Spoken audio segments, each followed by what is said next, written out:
आज जो दो तीन महत्वपूर्ण विषय हैं उसको लेकर के जननायक जनता पार्टी की जो प्रेस कॉन्फ्रेंस है उसमें पधारे हमारे प्रदेशाध्यक्ष सादगी की मिसाल सरदार निशांत सिंह जी, संगठन सचिव राजेंद्र लेतानी जी,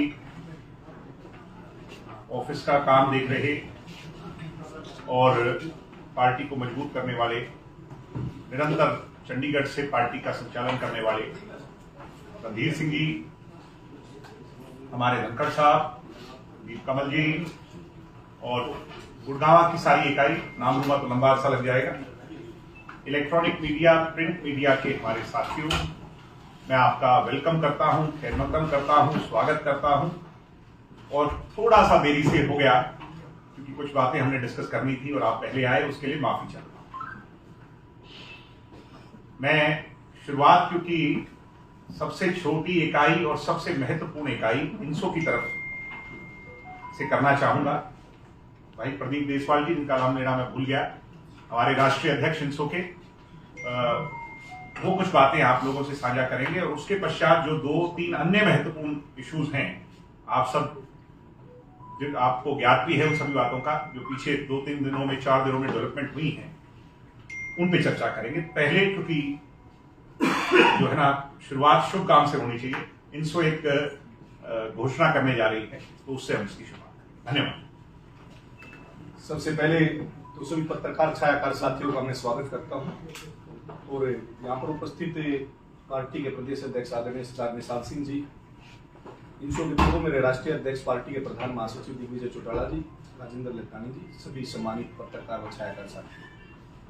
इंडियन नेशनल स्टूडेंट्स ऑर्गेनाइजेशन जैसा कि ज्ञात है उत्तर भारत का सबसे अग्रणी छात्र संगठन है और छात्रों के मुद्दों की अगर बात आती है तो न केवल उन मुद्दों पर जो है जमीनी स्तर पर लड़ाई लड़ती है, बल्कि अपनी छात्रों की सभी जायज मांगे मनवाने के लिए लगातार संघर्ष करते रही है।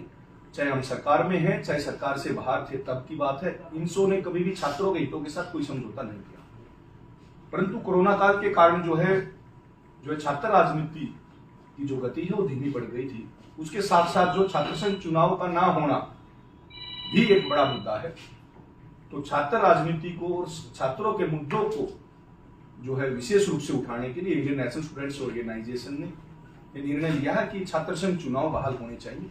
उसके लिए इंसो ने एक लंबा संघर्ष भी किया था और सरकार ने लिखित रूप से जो है उस समय राष्ट्रीय अध्यक्ष दिग्विजय चौटाला जी को जो है इंसो को आश्वस्त किया था। लिखित में हमारे पास सभी लेटर्स हैं कि छात्र संघ चुनाव बहाल कराए जाएंगे, परंतु प्रत्यक्ष छात्र संघ चुनाव बहाल नहीं कराए गए। ये दुर्भाग्य था हरियाणा प्रदेश के छात्रों का और ये कहना चाहूंगा छात्र राजनीति के लिए भी बहुत ही एक घातक कदम था। परंतु हमने दोबारा से, क्योंकि बीच में कोरोना काल आ गया और एडमिशन सेशन जो वो डिले हो गया, तो छात्र संघ चुनाव बहाल कराना जो है प्रैक्टिकली जो है वो संभव नहीं था। छात्र संघ चुनाव न केवल हरियाणा प्रदेश में बल्कि दिल्ली विश्वविद्यालय में छात्र संघ चुनाव नहीं हो पाए, विषयों में कहीं भी नहीं हो पाए थे। लेकिन अब दोबारा से क्योंकि एडमिशन सेशन जो है स्टार्ट होने के नजदीक है, तो हमारी एक मात्र जो मांग है सबसे पहले वो छात्र संघ चुनाव का बहाल कराना। इंसो लगातार जो है जन संवाद कर रही, छात्र संवाद कर रही, ताकि छात्र संघ चुनाव को लेकर हम आम विद्यार्थियों की राय जो है और आम विद्यार्थियों का सहयोग समर्थन लेकर जो है सरकार को जो है याद दिलाएं, सरकार के द्वारा किया गया वो वायदा कि छात्र संघ चुनाव जो प्रदेश के विश्वविद्यालय और महाविद्यालय में होंगे। उसके लिए हम लगातार छात्र संवाद कर रहे हैं और उसके साथ साथ इंडियन नेशनल स्टूडेंट्स ऑर्गेनाइजेशन ने निर्णय लिया है कि हम जो है 1 महीना लगातार सदस्यता अभियान चलाएंगे इंसो का और 1 लाख जो है जो नए साथी जो है, क्योंकि कोरोना काल में सदस्यता अभियान नहीं चला पाए थे, 1 लाख नए साथी जो है इंसो के साथ जोड़ेंगे और वो नए 1 लाख साथी उसके साथ साथ जो है आम विद्यार्थी जो अप्रत्यक्ष रूप से इंसो के समर्थन में, इंसो के साथ, इंसो की विचारधारा को फॉलो करते हैं, उनको साथ लेकर एक बड़ी मुहिम जो है छात्र संघ चुनाव छात्रों के मुद्दों को लेकर हम शुरू करेंगे। 1 महीने का हमारा 1 लाख सदस्य नए बढ़ाने का टारगेट है और इसी के लिए जो है आगामी 1 माह में लगातार कार्यक्रम इंसो के जारी रहेंगे। छात्र संघ चुनाव में सरकार हमारे प्रत्यक्ष छात्र संघ चुनाव बहाल करती है तो हम स्वागत करेंगे, और सरकार इस मांग को पूरा नहीं करती है जो लिखित रूप में जो है हमें दिया गया था, तो फिर हम आंदोलन का रास्ता अपनाएंगे। वो आगे की जो कार्रवाई है उसके लिए मैं आमंत्रित करता हूँ भाई दिग्विजय सिंह चौटाला जी को, वो आगे की कार्रवाई को आगे बढ़ाएं।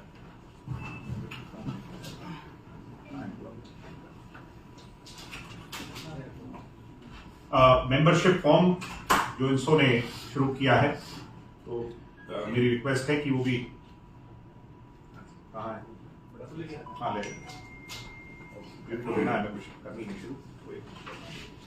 मेंबरशिप ड्राइव जो है उसकी शुरुआत आज इस भव्य प्रांगण से ही आपके गुड़गांव से हो जाएगी और अगले 1 महीने में 1 लाख सदस्यों का जो एक बड़ा मिशन इंसो ने लिया है, मैं पार्टी के प्रदेशाध्यक्ष और हम सब की तरफ से उनको बहुत बहुत इंसो के हमारे वीर सिपाहियों को शुभकामनाएं देता हूं और मुझे उम्मीद है कि इस मिशन को न केवल पूरा करेंगे बल्कि इस मिशन से कहीं आगे बढ़ करके स्वर्गीय चौधरी देवीलाल जी की सोच पर चलकर युवाओं के लिए मजबूत प्लेटफॉर्म पाएंगे। अगर आपकी इजाजत हो तो जो मेंबरशिप का फॉर्म और उसकी जो फोटो ऑप है वो लास्ट में हो जाए, उससे पहले कुछ अन्य मुद्दे।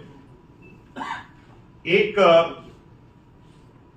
जो हमारे एलएससी का इशू आया है, लंदन स्कूल ऑफ इकोनॉमिक्स का, शायद करण कटारिया गुड़गांव से संबंध रखने वाला विद्यार्थी है और ये बड़ा अनफॉर्चुनेट है। आज सुबह से हम चर्चा कर रहे थे किस प्रकार डेमोक्रेसी की जहां बात होती है और जो विश्व को डेमोक्रेसी सिखाने की चर्चा करते हैं वो लोग ही डेमोक्रेसी का गला घोटने का काम कर रहे हैं। मैं ये उम्मीद करता हूं कि हमारी हरियाणा सरकार, देश की सरकार, फॉरेन एक्सटर्नल मिनिस्ट्री इस पर संज्ञान लेगी। ना केवल हिंदुस्तान से एक बड़ा संदेश जाना चाहिए बल्कि हमारे विद्यार्थियों को, क्योंकि हमारे लाखों विद्यार्थी आज विदेश में पढ़ रहे हैं और अगर एक की आवाज को हमने दबने दिया तो आने वाले समय में हमारे भविष्य को दबाने का एक बड़ा प्रयास होगा विदेशों के। इसलिए ये चाहे इसको कोई भी नाम दे रहे हो, चाहे कोई हिंदुइस्ट कहता है, कोई इस्लामोफोबिया कहता है, कोई कुछ भी कहता है, मगर मैं इसको सिर्फ और सिर्फ डेमोक्रेसी की हत्या के तौर पर देखता हूं।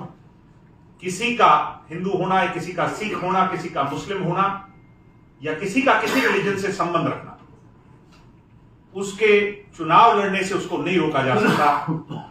और ये चीजें क्योंकि हमने अडॉप्ट करी हैं उस देश से और आज देश में ऐसा हो रहा है तो हमें एक सख्त संदेश भेजना चाहिए और इस पर कार्रवाई होनी चाहिए। मैं ऐसी हम उनके परिवार के साथ हैं, हम उस नौजवान के साथ हैं और उम्मीद करते हैं कि उसको जस्टिस होगा और वो चुनाव लड़ेगा। आप सभी जानते हैं कि 2019 के चुनाव में जो भूपेंद्र हुड्डा जी और उनके लाडले बेटे दीपेंद्र हुड्डा जी जगह जगह जाकर के एक बात कह रहे हैं कि हमने जननायक जनता पार्टी को जो कहते थे कि यमुना पार ले जाएंगे या और अन्य विषय पर,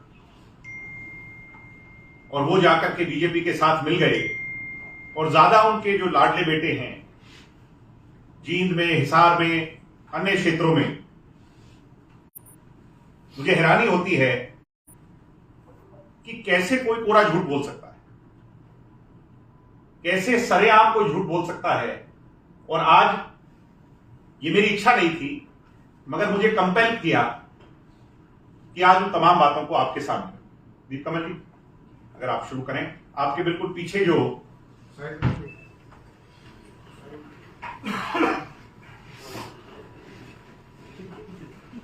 अगर आप कैमरा रोल कर ले तो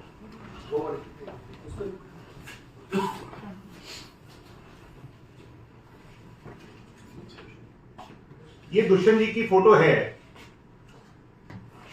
जब हमारी 10 सीटें हम जीत चुके थे। हरियाणा में 40 सीटें भारतीय जनता पार्टी को, 10 जेजेपी को और 31 सीटें कांग्रेस को, 1 आईएनएलडी को और अन्य 1 कांडा जी की पार्टी को और निर्दलीय को भी।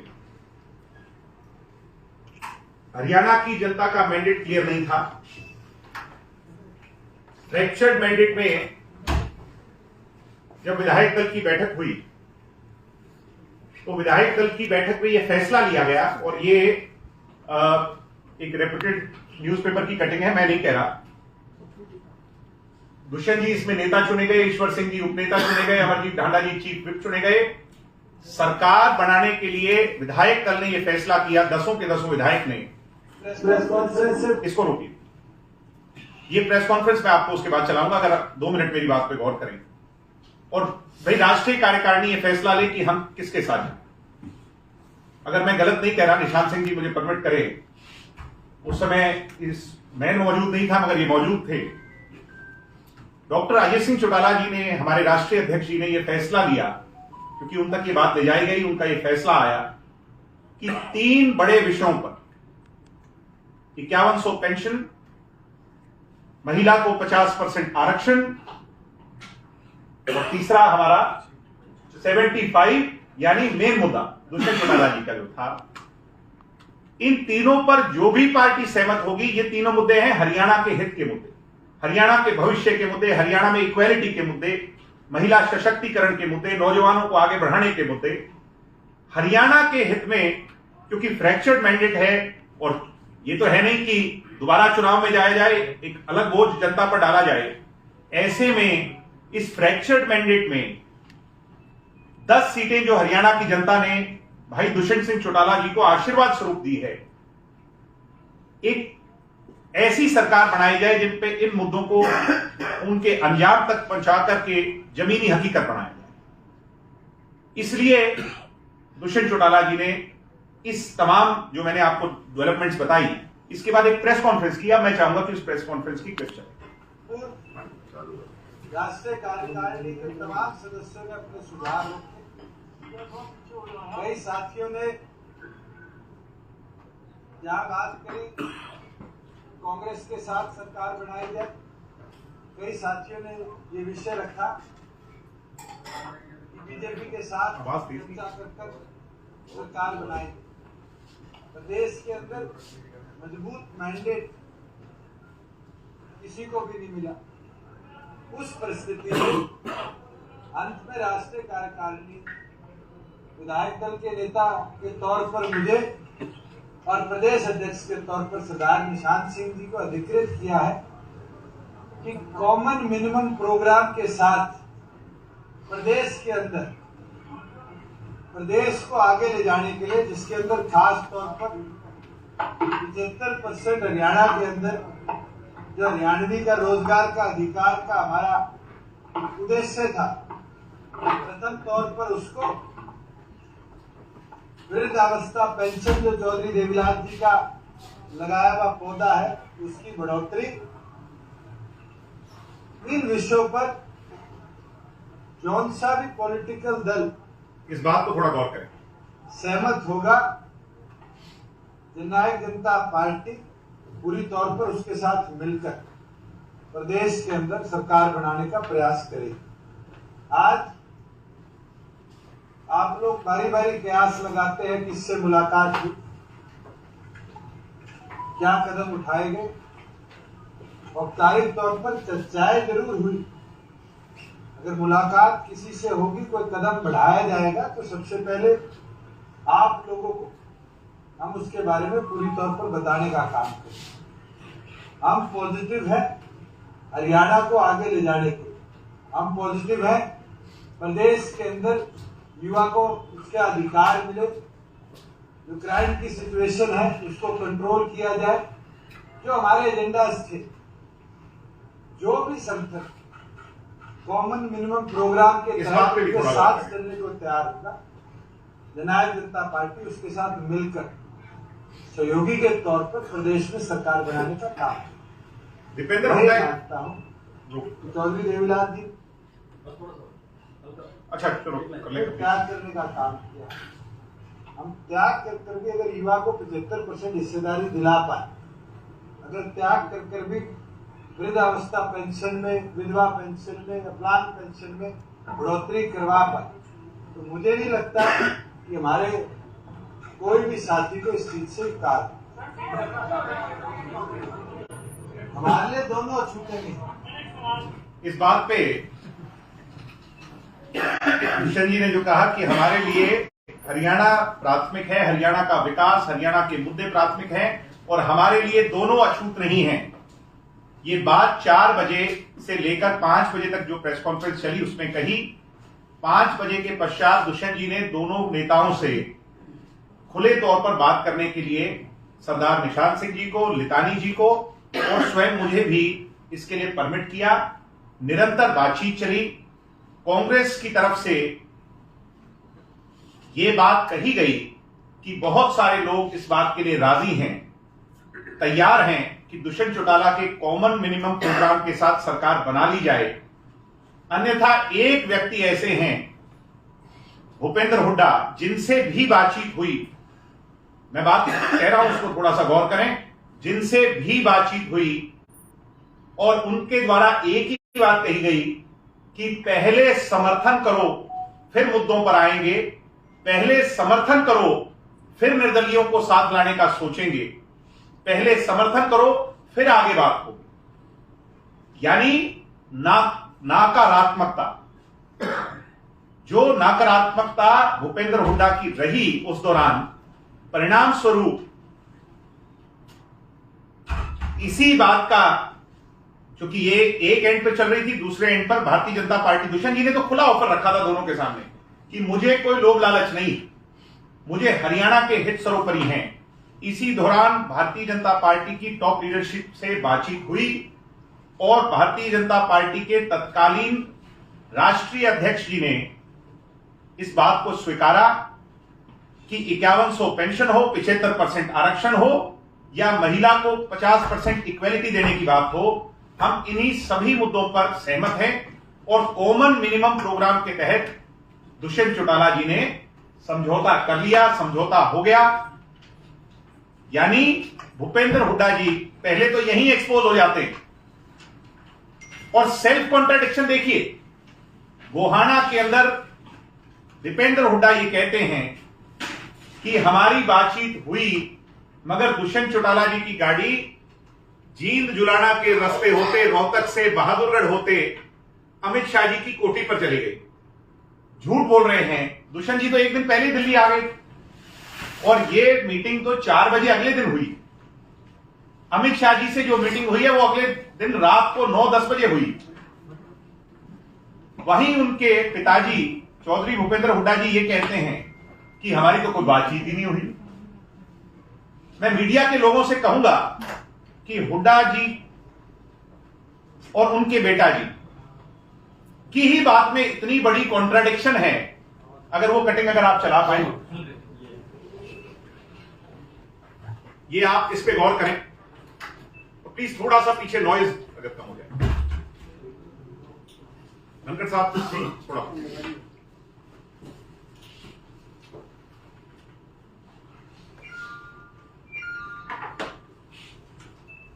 हुड्डा की 2 टूक, गठबंधन को लेकर मेरी किसी से कोई मुलाकात नहीं हुई और पीछे उन्होंने कहा वीडियो में कि मेरी कोई बात ही नहीं हुई।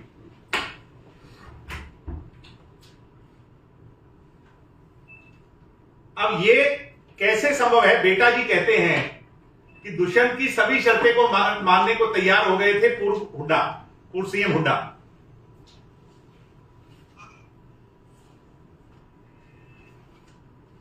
भूपेंद्र हुड्डा पूरी तरह और उनके लाडले बेटे दीपेंद्र हुड्डा जी इसी बात में एक्सपोज हो चुके हैं कि पिताजी कुछ कहते हैं और बेटा जी कुछ कहते हैं। अब ये पिताजी और बेटा जी मिलकर के बताएं क्या उनकी बातचीत हुई थी या उनकी बातचीत नहीं हुई, और ये सेल्फ कॉन्ट्राडिक्शन क्यों है, ये हरियाणा की जनता को गुमराह करने का काम क्यों कर रहे हैं, मुद्दों को भटकाने का काम क्यों कर रहे हैं, ये वे स्वयं बताएं। हाँ जी, सारे नेशनल एग्जीक्यूटिव ने ये अधिकार दुष्यंत जी को, सरदार निशान सिंह जी को दे दिया है। अच्छा ये बताइए कॉमन मिनिमम प्रोग्राम का मतलब क्या है? सरकार का 75% आरक्षण युवा पीढ़ी के लिए रिजर्वेशन अभियान है। 5100 रुपए बुढ़ापा पेंशन, वृद्धावस्था, विकलांग पेंशन और इसी हिसाब से जो और अन्य मुद्दे हैं, किसानों का कर्जा माफ, ये सारे मुद्दों को लेकर सरकार में आपकी भागीदारी कैसे हुई? कौन सा मंत्रालय आप चाहते हैं? क्या है? हम मंत्रालय के भूखे लोग नहीं, हम पद के भूखे लोग नहीं, हम इस बात के भूखे लोग हैं कि लोगों का ये कष्ट निवारण कैसे हो।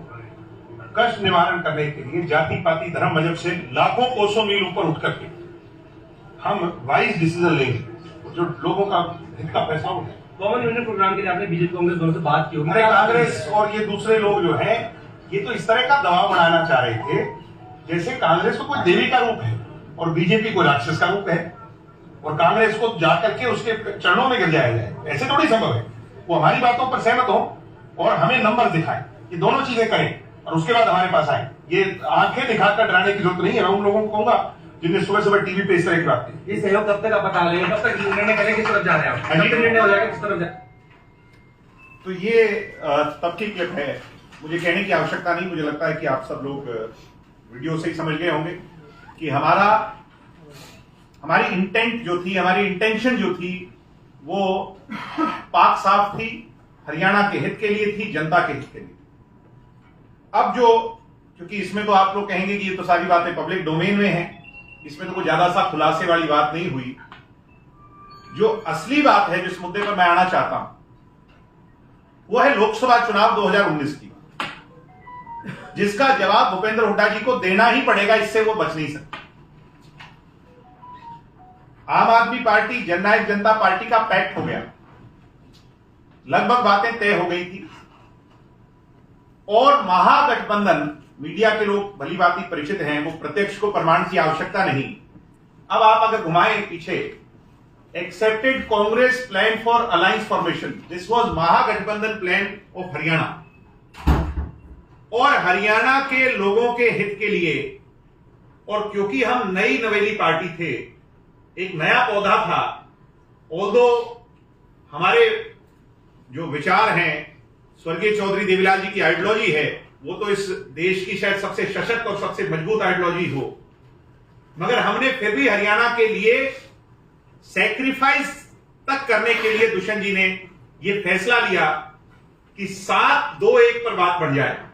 7 कांग्रेस, 2 जेजेपी और 1 आम आदमी पार्टी। इसके लिए आम आदमी भी तैयार थी, दुष्यंत चौटाला भी तैयार थे, और परिणाम स्वरूप कि एक मजबूत सशक्त गठबंधन बने, जिससे कि व्यवस्था परिवर्तित की जाए। हम बीजेपी के खिलाफ लड़ाई की बात नहीं कर रहे, हम व्यवस्था परिवर्तित की जाए, जिन मुद्दों को हम जमीनी हकीकत बनाना चाहते हैं उनको बनाया जाए। इसका रिजल्ट क्या? सब लोग सहमत थे। राहुल गांधी, जो कांग्रेस की टॉप लीडरशिप है, अगर आप वो चलाएं,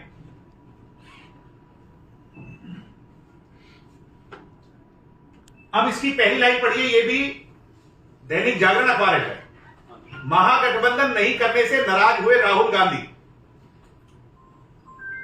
हमारा प्रयास तभी सकारात्मक था कि हरियाणा की जनता को ऑल्टरनेटिव कैसे दिया जाए, मगर एक व्यक्ति, वो चलाएं आप, जहां हुड्डा जी कहते हैं मैं कभी चुनाव नहीं लड़ूंगा लोकसभा का, लिखा है इसमें। हाँ, ये भी है, हुड्डा बने गठबंधन की राह में रोड़ा, और ये तो एक्सपोज, ये तो सबको पता है। इसको तो आम आदमी पार्टी, क्योंकि मैं तो अपनी पार्टी के हित की बात ही करूंगा आज जब ये विषय है, आम आदमी पार्टी के राष्ट्रीय स्तर के नेताओं ने इस बात को ऑन रिकॉर्ड कहा कि एक व्यक्ति ऐसा था जो भूपेंद्र हुड्डा जी थे, जो नहीं माने, बाकी सब लोग इस बात के लिए सहमत थे। यानी यहां पर चौधरी भूपेंद्र हुड्डा जी एक्सपोज हो जाते हैं बुरी तरह, जब वो ये बात कहते हैं कि जेजेपी हमारे साथ क्यों नहीं। जो ये कहते थे कि मैं कभी चुनाव नहीं लड़ूंगा लोकसभा का, मैं विधानसभा का चुनाव लड़ूंगा, वो भूपेंद्र हुड्डा जी अपने बेटे की टिकट होने के बावजूद, जो कांग्रेस का रूल है, कहते हैं सो कॉल्ड, कि एक परिवार में 2 टिकटें नहीं जाएंगी, इनकी कांग्रेस के हेड ऑफिस से एक टिकट जारी होती है, इंडिविजुअल टिकट सोनीपत लोकसभा क्षेत्र की। और यह कब होती है? जब जननायक जनता पार्टी और तमाम अपने लोग कैंडिडेट उतार चुके होते हैं। इस बात पे गौर करने की। तो इनका जो इंटेंट था, एक मैं इसमें और बात कहूंगा जिसमें हुड्डा जी जवाब बेहतर दे पाएंगे मेरे से ज्यादा। यूपी भवन के अंदर क्या मुलाकात हुई थी, हुड्डा जी ये बताएं। और अगर हुड्डा जी चाहेंगे तो यूपी भवन में जो मीडिएशन करने वाले नेता थे उनको भी मीडिया के सामने लाने का हम काम करेंगे कि क्या बातचीत हुई थी और किस लालच और किस जो है ना उसके अंदर जो हुड्डा जी ने ये सारे के सारे महागठबंधन जो हरियाणा की जनता शायद उस समय चाहती हो, उसको नहीं होने में एक राह में रोड़ा बनने का, एक हैजार्ड बनने का काम किसी ने किया, तो वो स्वयं।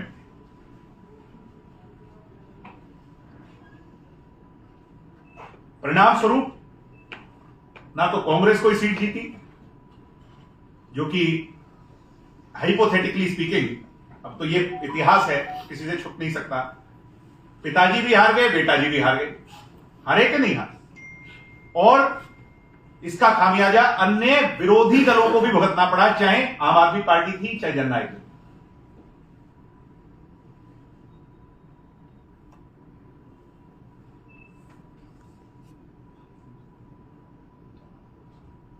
हम इसको कंक्लूड करें, क्योंकि बहुत सारे जवाब हुड्डा जी ने देने हैं, और वो ये कह रहे हैं कि मेरी किसी से कोई बातचीत नहीं हुई। कुछ चीजें राजनीति के अंदर अगर दबी रहें तो ज्यादा बेहतर है, क्रेडिबिलिटी बनी रहती है। मैं इतना ही कहूंगा,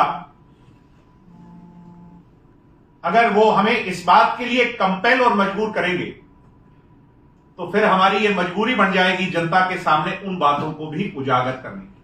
अगर वो ये कहेंगे कि कांग्रेस के किस सीनियर नेता से बातचीत हुई, तो गुड़गांवा के अंदर दोबारा प्रेस कॉन्फ्रेंस कर रिकॉर्ड फोन कॉल्स के साथ मैं आपको वो भी आपके सामने बताने का काम करूंगा, और हुड्डा जी से कब बातचीत हुई, किस माध्यम से हुई, वो भी करने का काम करूंगा। इंटेंट क्लियर है, बदनीयती क्लियर है कि भूपेंद्र हुड्डा नहीं चाहते थे, और आज जगह जगह जाकर पिताजी और बेटाजी राग रो रहे हैं, गा रहे हैं कि दुष्यंत चौटाला बीजेपी के साथ चले गए, दुष्यंत चौटाला हरियाणा के जनहित के मुद्दों के साथ गए हैं।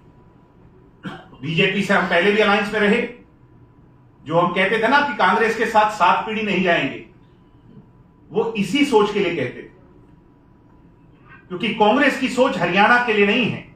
कांग्रेस की सोच हरियाणा के लोगों के भलाई के लिए नहीं, पिताजी और बेटाजी की भलाई के लिए है। पिताजी अपने बेटाजी का फ्यूचर सिक्योर करने के लिए है, और उसके लिए राव इंद्रजीत जी का कुर्बानी दी गई, चौधरी वीरेंद्र सिंह की कुर्बानी दी गई, कुलदीप बिश्नोई की कुर्बानी दी गई, शैलजा जी की कुर्बानी दी गई, और हमारे आदरणीय अशोक तंवर जी की कुर्बानी दी गई कि नहीं दी गई? यानी बेटा जी का फ्यूचर सिक्योर कैसे हो, उसके लिए पिताजी कोई भी कुर्बानी देने को तैयार है। और दुष्यंत चौटाला ने, क्योंकि हरियाणा की जनता दुष्यंत को मुख्यमंत्री देखना चाहती थी, दुष्यंत जी ने उस पद की कुर्बानी देकर के आज उन मुद्दों की लड़ाई लड़कर 75% को लागू करवाया, महिला को 50% आरक्षण दिलवाया, हरियाणा में जनहित के सैकड़ों ऐसे फैसले लिए।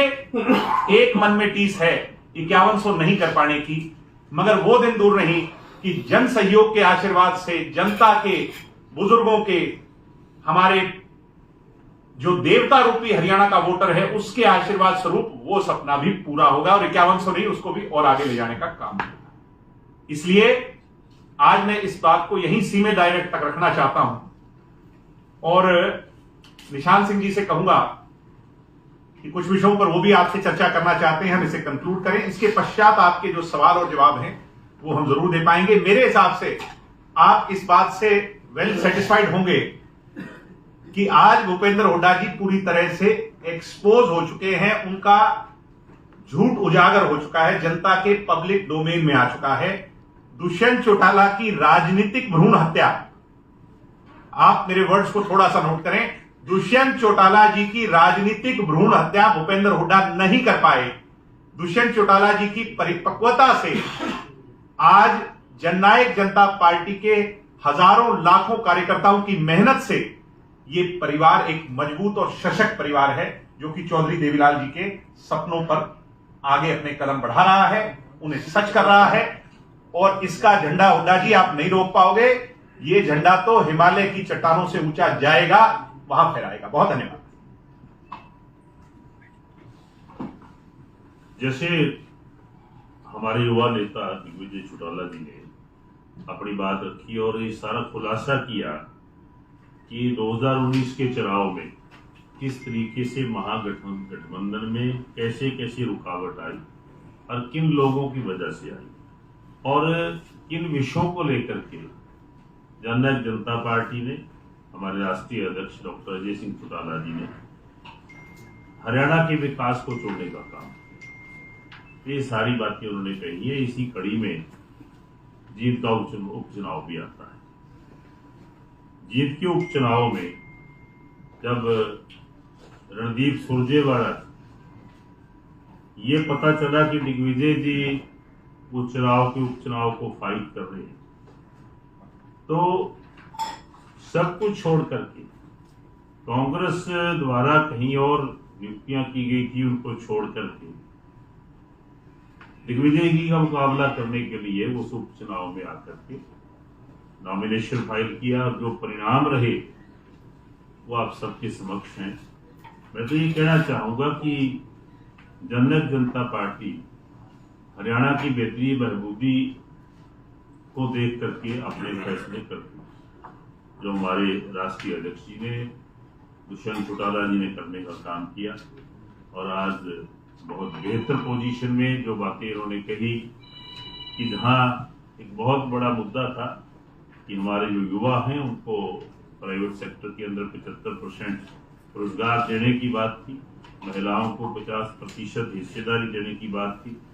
ये सारी बातों को आज पूरा करने का उन्होंने काम किया है। तो ये नीयत बड़ी साफ होती है विरोधी लोगों की कि महागठबंधन किस तरीके से, किस वजह से उस पर रुकावट आई, क्यों दिक्कत आई। आज वो विद प्रूफ दिग्विजय जी ने आपके समक्ष रखने का काम किया।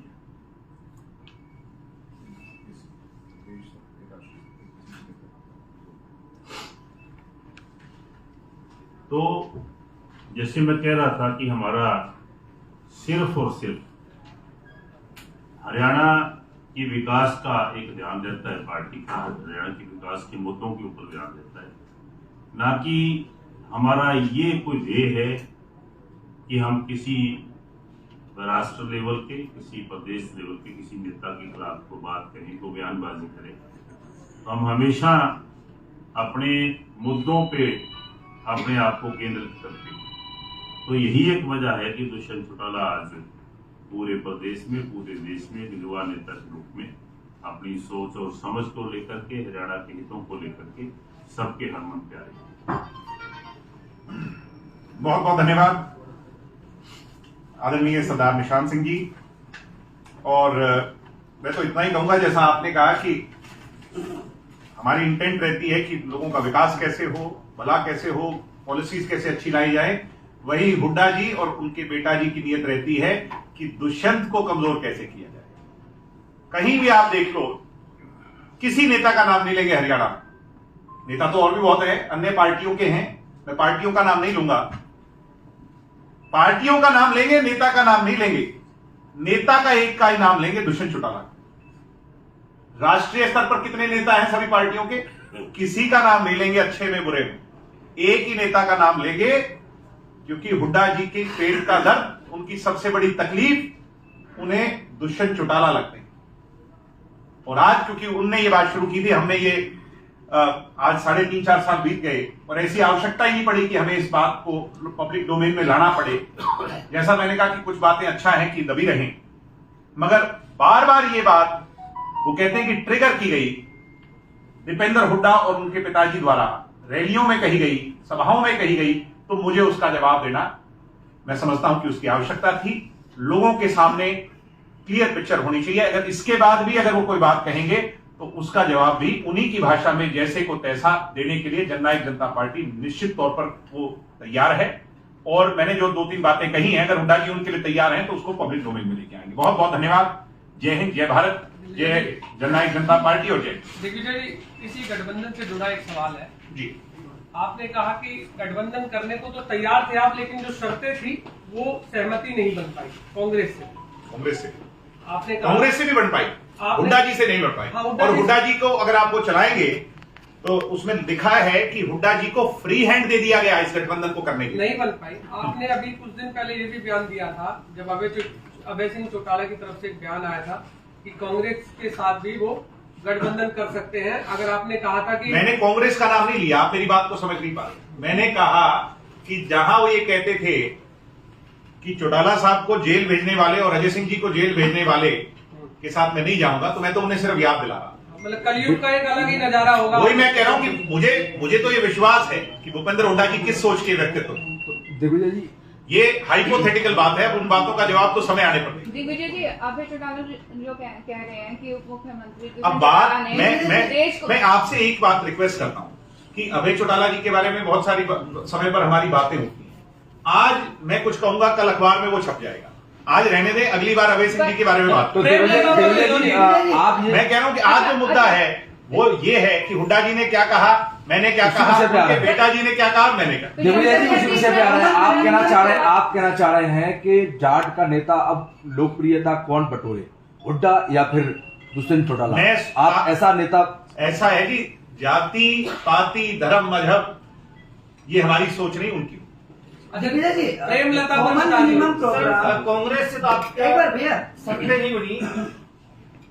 ये न्यूज देखिए, आप इस बात पे गौर करिए और आप स्वयं इस बात का अंदाजा लगा सकते हैं कि 25 तारीख को क्या हुआ होगा, जो बात मैं कह रहा हूं।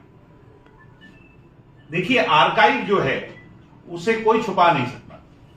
जो हमारी मेमोरी है वो कमजोर पड़ सकती है, हुड्डा जी की पड़ सकती है, उनकी यादाश्त कम हो सकती है, उनके बेटा जी भूल सकते हैं, इन चीजों को कोई छुपा नहीं सकता।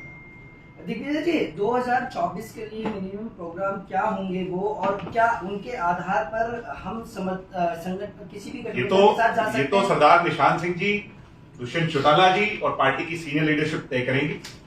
इसके अलावा मैं इस बात को उपयुक्त जवाब नहीं दे पाऊंगा। क्या मुद्दे होंगे, कैसे होगा, कैसे गठबंधन होगा, नहीं होगा, कैसे चुनाव लड़ेंगे, भविष्य के घर में है। और इनको प्रेमलता आजकल क्वालिफिकेशन पूछ रही है जी आपकी कि क्या भाई, है? मेरी क्वालिफिकेशन तो 12वीं है और मुझे गर्व है। और प्रेमलता जी को एक बात बड़े विश्वास से कहना चाहता हूं कि मैं भूपेंद्र हुड्डा जी और कांग्रेस की उस सोच से सताया हुआ परिवार का एक नौजवान था, क्योंकि मेरे पिता और दादा को 10-10 साल की कैद कर दी गई थी। मैं अपने 3rd ईयर ऑफ लॉ में था जब मुझे पढ़ाई को छोड़ करके अपने परिवार को संभालने यहां आना पड़ा।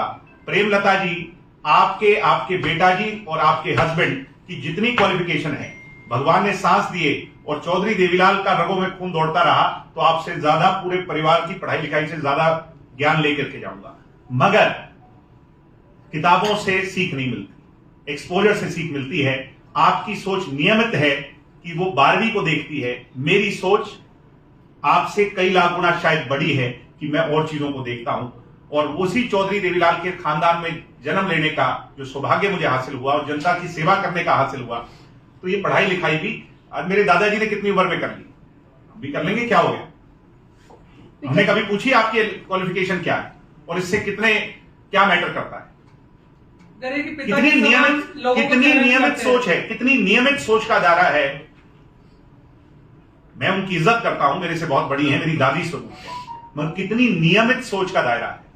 और मैंने, मुझे लगता है कि आंसर दे दिया, अब इससे ज्यादा इस पर चर्चा नहीं, नहीं। इसमें यह है कि पिता के समान लोगों को चैलेंज अरे करते हैं। पिता के समान अपने से अगर कोई राजनीति में बात हुई है, आदर के साथ, विद ड्यू रिस्पेक्ट, क्या उसका जवाब नहीं देंगे? पिता के समान अगर आप हैं उम्र में, तो आप कुछ भी कहते रहेंगे। राजनीति में इसका मतलब तो पिता के समान कल को कोई चुनाव लड़ेगा तो हम चुनाव ही नहीं लड़ेंगे। अभी भी युवाओं को 75% राजनीति में तो दादाजी को जवाब दिया जा रहा है। युवा मैं वोट आपकी रहे बात हैं। से मैं फिर कह रहा हूं, मैम, विद ड्यू रिगार्ड, 75% आरक्षण हमने अपनी नियत से मजबूती से लागू कर दिया। हाई कोर्ट का फैसला हाई कोर्ट करेगा। अगर मैं उस पर टिप्पणी कर दूंगा तो मुझे और आपको दोनों में कल को कोर्ट में कोई घसीट लेगा, तो इसलिए इस पे चर्चा ना हो। अब हाई कोर्ट का फैसला आ जाए, कल आए, कब आए, ये वहां से अभी नगर निगम के चुनाव होने, तो क्या वहां बीजेपी के साथ गठबंधन में लड़ेंगे चुनाव या अकेले लड़ेंगे आप? कोई भी संगठन अपनी मजबूती से हर सीट पर दावेदारी करता है। फिर उसके बाद जो समान विचारधारा के लोग हैं वो समय समय पर आते भी हैं, पीछे भी आए हैं, और आगे जब चुनाव अनाउंस हो जाएंगे तो इस पे सरदार निशान सिंह जी और वो सभी लोग चर्चा करेंगे। दिग्विजय जी, चुनाव का समय आ रहा है। 3 शर्तें जो पहले रखी गई आपकी, 75% युवाओं को रोजगार या 50% महिलाओं को आरक्षण, 5100 रुपए पेंशन। अब 2 शर्तें तो लगभग आपकी तरफ से अप्रूव ही हो दुष्यंत जी ने मेरे हिसाब से बड़े खुले तौर पे कह दिया कि मेरे मन की टीस है, और जनता के बीच में उस टीस को दुष्यंत जी लेके जाएंगे, इसमें कोई दो राय नहीं। तो ठीक कि है, मेरा इस पर मैंडेट छोड़ेंगे आप। अगर 45 का होता तो आप मेरे पर क्वेश्चन करते। अगर दुष्यंत जी को 45 सीटें मिली होती तो आपका यह प्रश्न बिल्कुल जायज। हम 10 सीटों में अलाइड पार्टनर हैं, सरकार के 20% हिस्सेदार हैं, उसमें भी हम प्रयासरत हैं।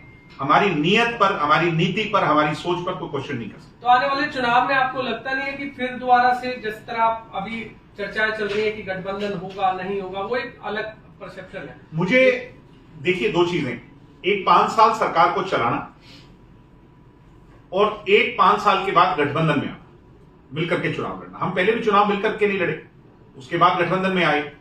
अब ये इन लोगों ने तय करना है, पार्टी की दोनों की हाईकमान ने तय करना है, और वो जन भावना के आधार पर मेरे हिसाब से सब चीजें समेटते हैं। ओपी धनखड़ कह रहे हैं, ओपी धनखड़ जी कह रहे हैं, प्रदेश अध्यक्ष, कि अभी गठबंधन पर विचार किया जाएगा। हम भी तो यही कह रहे हैं, हम कौन सा लग गए? दिग्विजय चौटाला लोकसभा चुनाव लड़ेंगे या विधानसभा, कौन सी से? ये आप इनसे बात कर लीजिए, फैसला करके बता दीजिए। पर मेरी इच्छा पार्टी के लिए काम करने की, मेरा एक सवाल है, एक वर्कर के तौर पर काम। मेरा एक सवाल है, हम ये मान के चलते हैं कि आपका महागठबंधन हो गया होता हुड्डा साहब के साथ, तो आज हरियाणा कहाँ खड़ा होता? देखो सर, ये हाइपोथेटिकल नहीं, भविष्य की तैयारी ऐसी होती है, ऐसा नहीं। देखो आप छोटे हो, मैं आपसे बेटे की उम्मीद कर रहे हैं, मेरे बहू के बेटा हो, क्यों भाई ताकि वो आगे चलेगा। ऐसे आप गठबंधन करते हो, राजनीति में तो सोच। हम अपने मुद्दों पर लड़ाई लड़ते, और आज भी लड़ी है, कल भी लड़ेंगे। अपने जनहित के मुद्दों पर काम करते, आज भी कर रहे हैं। और हरियाणा कहाँ होता? हरियाणा नहीं, मैं इस पे जवाब इसलिए नहीं दे पाऊंगा कि ये मेरे लिए, शायद आप इसको ना समझें, मेरे लिए बहुत हाइपोथेटिकल है। मैं ये कह रहा हूं कि अगर हम वहां भी होते तो भी हम अपने मुद्दों पर लड़ाई लड़ते, आज भी लड़ रहे हैं, कल।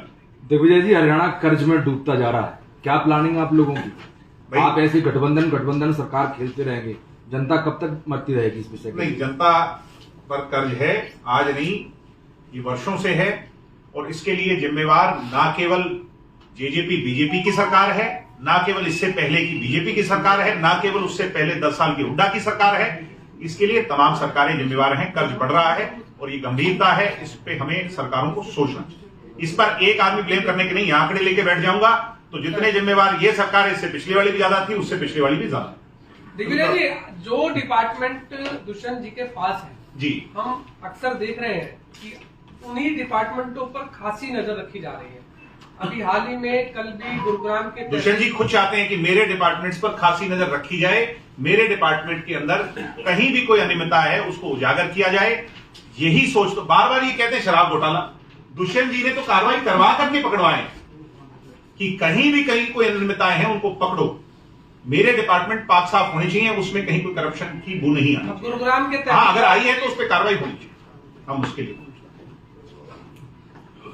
अब ये मेरी बात को जो मैं आपसे रिक्वेस्ट कर रहा हूं कि डाइवर्ट मत कर देना कल को, क्योंकि मुद्दा आज ये था। कहीं प्रेमलता जी को चला दो और मेन मुद्दे को चलाओ ही ना, क्योंकि वो तो थोड़ा स्पाइसी है मामला, जो है वो उसमें मसाला है, इसलिए सामान भी